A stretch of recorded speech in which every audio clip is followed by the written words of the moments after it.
This is Rocky. I'm Marietta, and definitely about to do a podcast, not just that, but I'm about to show y'all a little bit more about what I do here in Atlanta, Miami. Welcome. So what is it that you like about doing the music? Music is my passion, of course. Gotta live, breathe, eat, sleep. So what got you into it? My family, the bloodline. Bloodline. Runs through me. Happy to do it, happy to help people. I love what I do. They told you the topic matter of the podcast? No, so I'm looking forward to this. Like a surprise topic.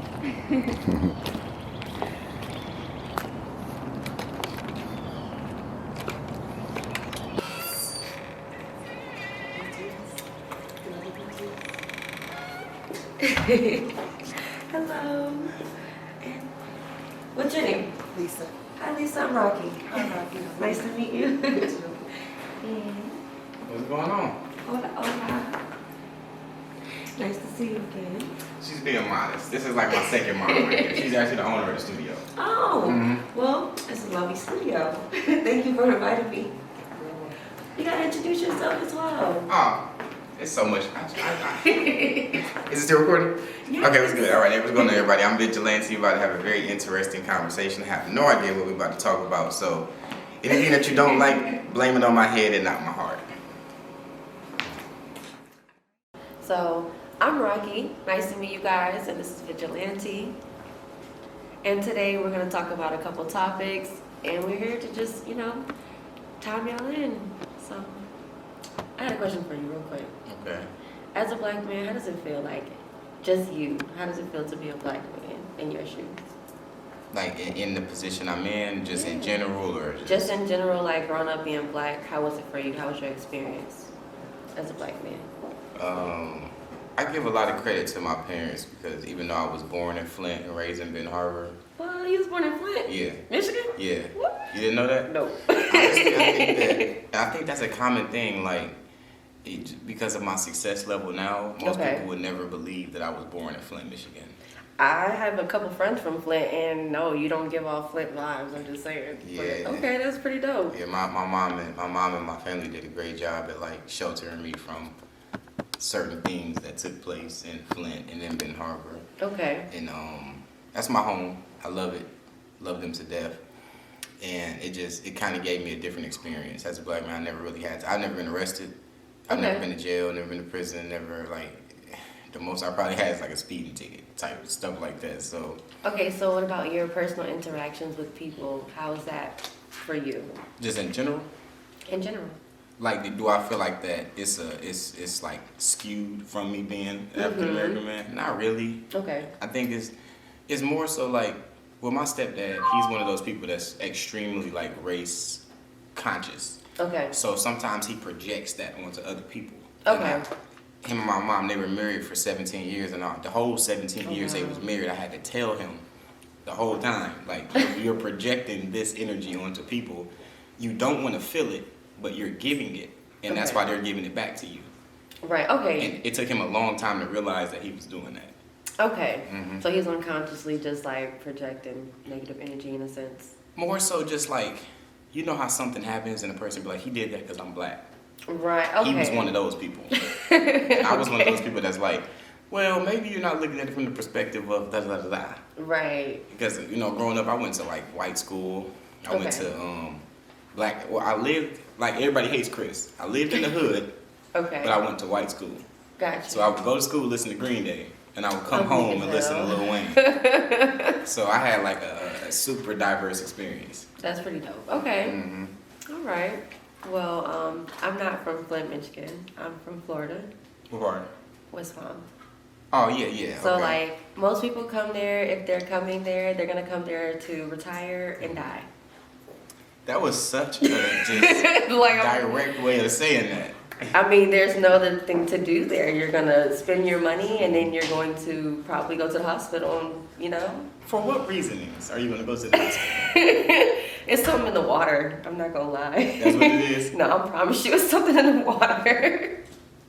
Definitely something in there. But it's a retirement state. So a lot of people, Yeah. they have money there, but they play with their money. Okay, I see. So you're not coming there on some broke shit like you. You coming to drop Right, a and bag. that's why a lot of people, they want to go to Miami. Yeah, People go there, they Yeah. spending bread. they spending that bag. Right. I got you. Right, but there's mostly old people. That's why they be having sugar daddies. I was about to say that, so I can get a sugar mama that live out You there. can definitely get a sugar mama. Like, they Yeah. out there. All right, that's the best. So that's my They home out for there. And today. you ain't even got to go to South Beach. A lot of people want to go to South Beach to get them a sugar daddy, sugar mama. Y'all, listen, you do not have to do that, okay? I promise you, it's people out here in regular places. Don't go to McDonald's or Walmart. You're not going to find them. Like, you're not going to find them there. But a good, decent club, you feel me, a lounge, you'll find you a good person who willing to spend some money. Yeah, so you gotta subscribe to her, not her OnlyFans, but to her Instagram subscribe tab to figure out where you got to go to get the sugar daddies, like how she do. What? Listen.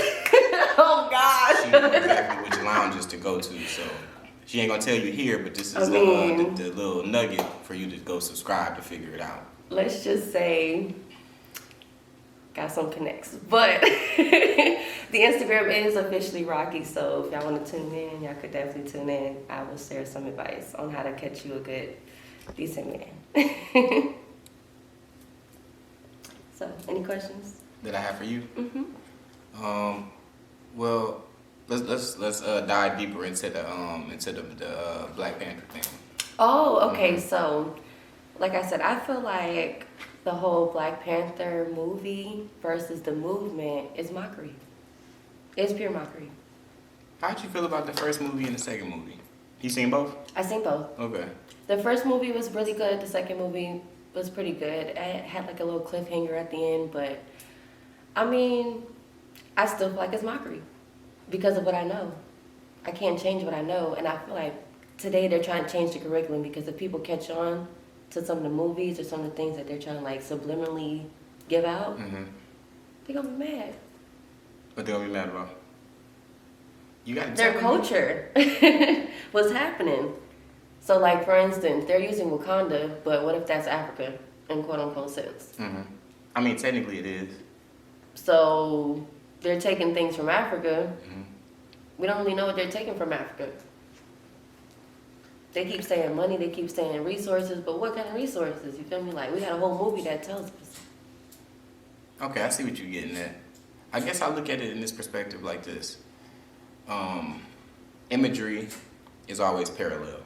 So Okay. essentially, in the beginning of the Black Panther 2, Okay. when the king died, and then the Caucasian people use it as an opportunity to try to infiltrate so that they can try to get as much vibranium as possible, and they kept getting caught. Right. That was pretty much our way of shedding a light on America to show that every time that something good happens in another country, they always try to infiltrate it and steal it. Yeah. And at the end of Black Panther 1, they were saying we would love to share our vibranium with the rest of the world and our resource search with the rest of the world, even though that was apprehensive to the Okay. other people that were like, we shouldn't do this because once we show them, we can't take it back. Exactly. So it was a battle within themselves. It was a moral. Of course, because think about it. If I let you in on my weakness, now you have full control. Well, more so on the strength, and then it becomes a weakness, and then you can kind of. But you already have to look at it like that because how are they going to use it? Who is they? The white people. Yes, they're going to use it against them. Yeah, I mean that's the biggest discrepancy. But here's the other thing. So at the end of Black Panther 2, right? Mm-hmm. The lady comes to, I can't remember old boy's name, but she comes to him and she's like, are you sure they're going to help us? And he's like, yeah, one day they're going to need our help, right? Mm-hmm. So Oh, the I fish look at dude. that, right? Yeah. So I look at that like this. A lot of people don't know, but Canada, Mexico, and the U.S. was actually trying to combine, and then they were also trying to like combine their currency and make it one. So that's where Bitcoin actually kind of started from. So people don't really know that, but they was trying to make the currency one thing, not just money. If they can make it electric money, everybody has access to it, right? It's all over. It's national. Yeah. All right, bet. But I looked at it like, okay, say Mexico need us sometime. What we gonna do If they need us. if they need us? Wait, so dive a little deeper into that. All right, so old boy was what?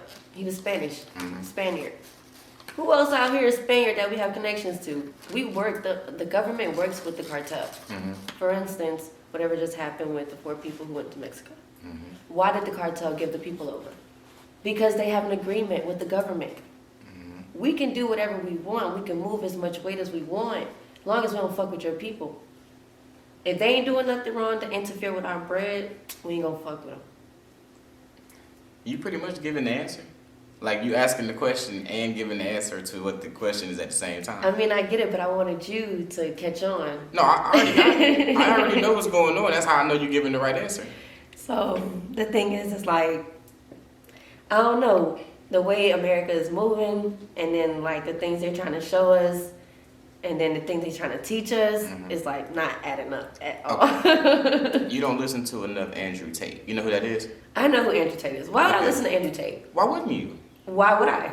That's one of the No, most. you give me a reason why I That's should. one of the most powerful, successful, In your opinion. influent. No. That's not opinion.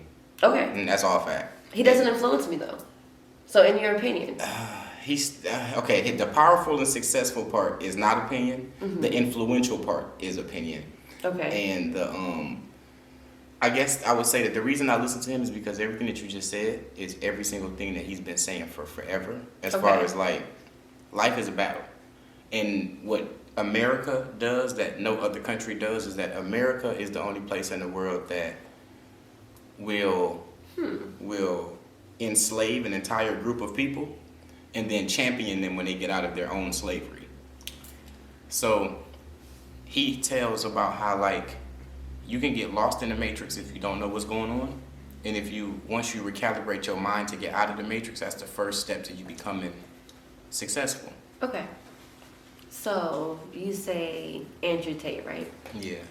Now, what if I told you that there were a handful of people who were already expressing the same idea, and he just happened to know the ropes to get noticed?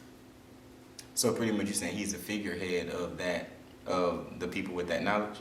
I'm saying because he's so good at scheming, he was able to get the recognition from the people that he was looking for. He targeted his audience. What you mean by scheming? All right, so anybody can say anything, right? Mm-hmm. Whether it's true or not, it's up to you to do the research. Now, say this man did his research and he obtained his research from other people who've already been saying these same things. All he has to do is collectively put it together and say, okay, dot. What do preachers do? They gather information, they gather a crowd, and they project. So essentially, you saying That's why I'm like, he's not influential to me. You feel me?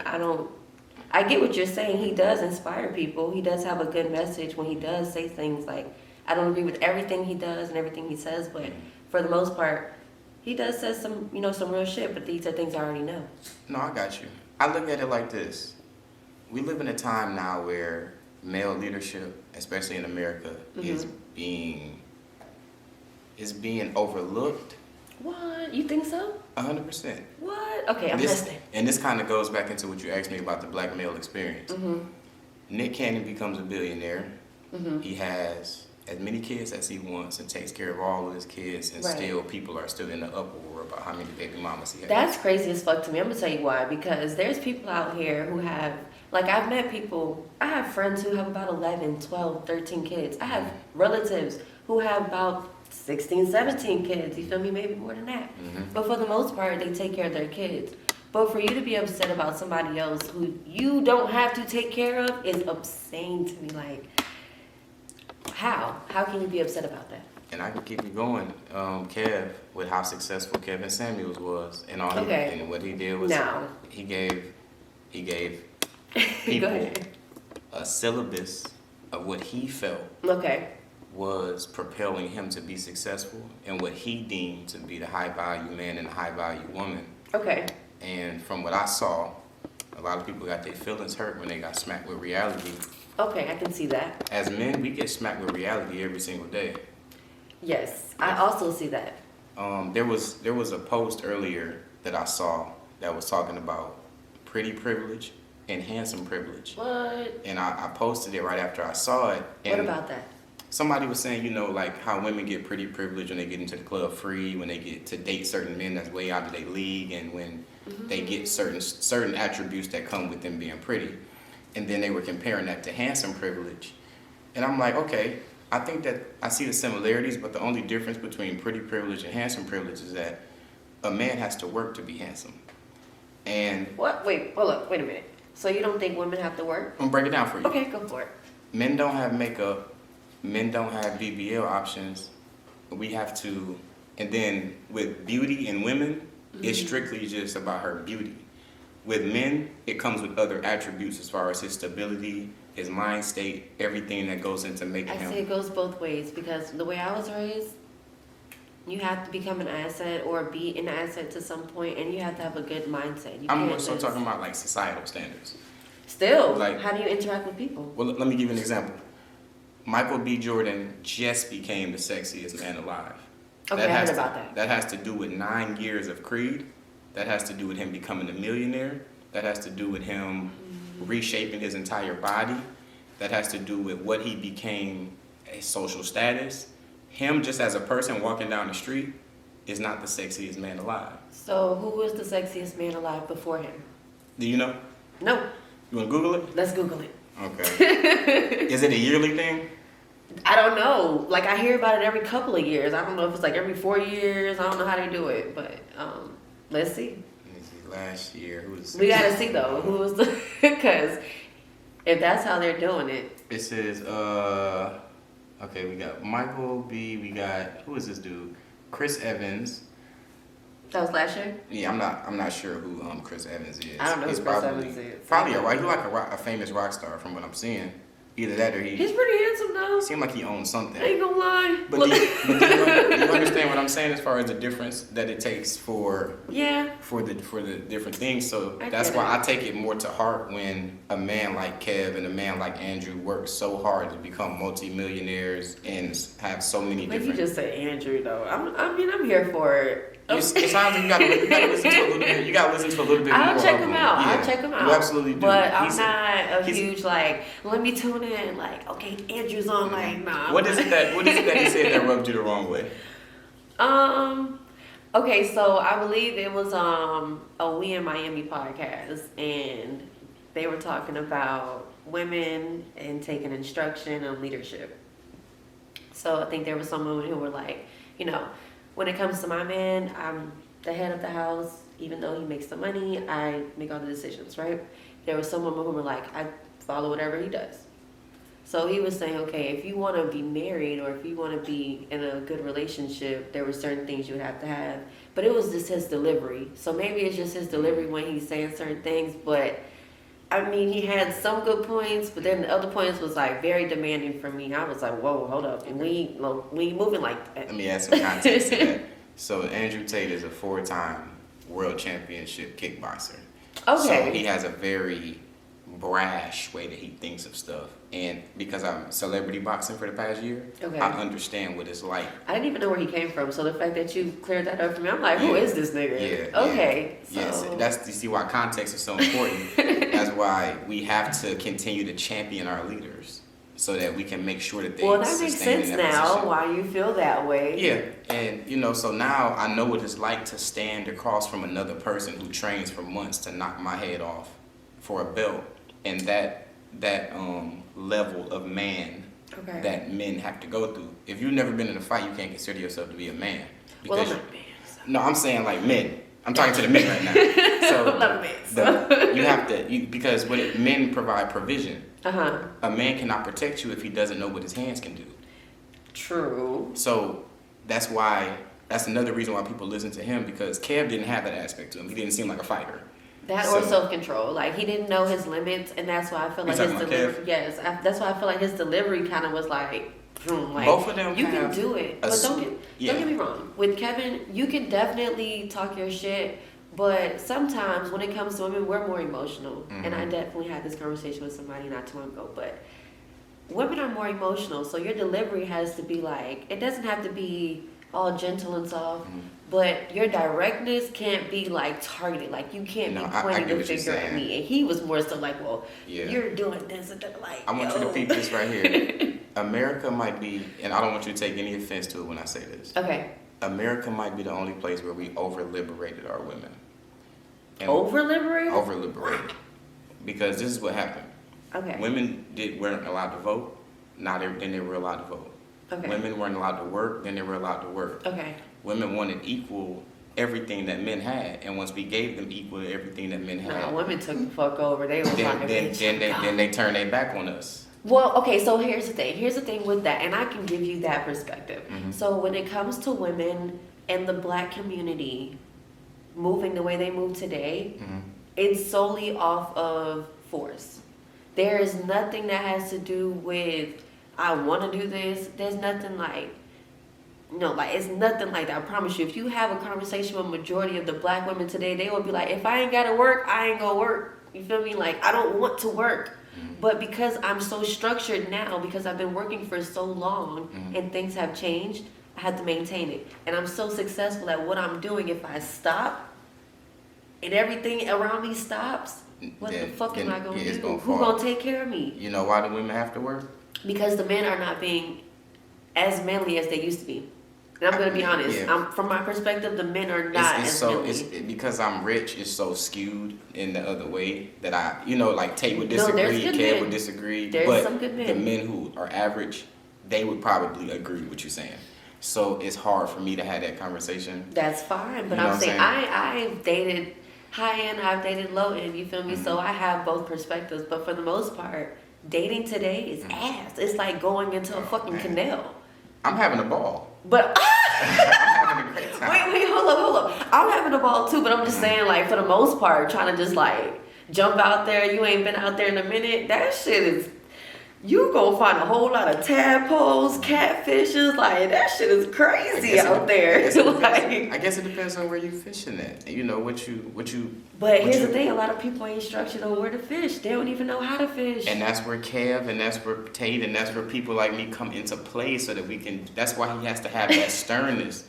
When you over liberate the women who are supposed to be following the leadership of somebody that is suitable to follow, then you have a world full of people would literally take time to go on his show to try to cuss him out about his opinions. What does that say about the women? Right. And nowhere in another country you would be beheaded for talking to a man like that. So here, you guys have literally the luxury of going anywhere and doing whatever you want to do and talking to anybody however you want to. We can wear things like this. You can do whatever you want, So, and no one's gonna say anything. I mean, people be saying things, but for the most part, it's not. It's more so like It they're doesn't trying to hold get weight. Right. Yeah. But I'll say, for the most part, if you come up with a program on women becoming more feminine and gentle, because women, and I feel like that's why we have a lot of like studs and dykes and bi people, not to say like that, I have nothing against people like that, but I'm saying they had to become more harder because there was less influence as far as like the male structure in the family or in the household. So it's like, okay, dad wasn't here, my mom, I'm not gonna watch her struggle, so I'm gonna be that person. Or you can say that your mom gave you the wrong information. Not your mom. No, I'm just saying. Moms. There's gave that, out but the wrong information. There's that, but for the most part, it's like I have to be strong for this person, and becoming strong for that person, they became a fucking bodybuilder. You feel me? Who is that person when you say that? When I'm saying the studs, and you feel me? Like that's what I'm saying. Became strong for that person. Who's became that person? strong for the people who took care of them. Yeah. That's why they got to that point. The people who was doing so much work and that they couldn't do any teaching. And they didn't have the male figure in the household, so they didn't understand, like, okay, now I have to fill in those shoes. That's what I'm saying. But that's the thing, though. I don't want to just skew it to where the male figure is just not there. Well, because it's a factor, but also we have to then drill a little bit more into the mother that is there. Yes. Because just raising a kid that's not the whole job. And then it doesn't stop when the kid turns 18 either. So this is why the government is so influential by itself. They targeted the mothers. Like, the mothers are the ones who stay home and teach and raise the kids, right? So if you're working and you're gone 40 hours out the week, and I'm home with the kid at least 48 hours to 80 hours, you feel me? Yeah. I'm there, like I'm not going nowhere. I have the most influence on that child. Yeah. That means whatever I say, go Yeah. towards that child, whether you are the man of the house or not. Yeah. That's how they became more successful at what they're doing. It has nothing to do with I want to do this, or they open up programs so that women have that leeway to even do like, okay, you don't want to act right, but I have a way to get money from you. Oh, like child and support. still right, and Yeah. still take care of my kid who has the influence from me. Yeah. They're gonna listen to me regardless. At the end of the day, if you're in trouble, who you call? The police? No, you call your mama. Oh. Okay. I'm not gonna play with you. I didn't know what type of trouble you was talking about because my mom don't know how to fight. So I don't know what trouble you're talking about. No, I'm saying like if you have a problem, or is there something like you want to figure out the person that the most I reliable guess source is. It depends on the dynamic because some people gonna call their dad. Some people True, gonna call but their for the mom. It just people depends. who I'm saying in America, most people they have a single parent home, Yeah. and most times it's the mother. Yeah. There is some single fathers out here, and shout out to y'all. Yeah. But for the most part, it's a single parent mother. It's a single mother Oh. dynamic. Yeah. And she's gonna, all right, bump. She's finna take everything she can and run with it. Yeah. Because, like you said, we're liberated. Super overly liberated. I want to include that. But really, I think that goes into what you're saying, and I also think that what goes into that is that women are terrible vetters when it comes to dating. I said that. I was like, we have to discern better when it Yeah. comes to like picking our men because we get upset about who our child's father are or like the responsibility and things like that. But for the most part, it's our choice too. Like we both did this, but Yeah. you don't have to settle for that. Like you ain't gotta be like, okay, we can have sex. You could be like, we could be friends. Yeah. Like we cool, we chilling, we could go out. Yep. But we don't have to have sex because that's a whole nother dynamic. That's a whole nother experience. And when you put your energy with somebody else's energy, of course, it's gonna make something. So, possibly a baby. That's all Kev was saying. That's all he was saying. I just said it differently. He was saying it just like that. Well, but we can cut.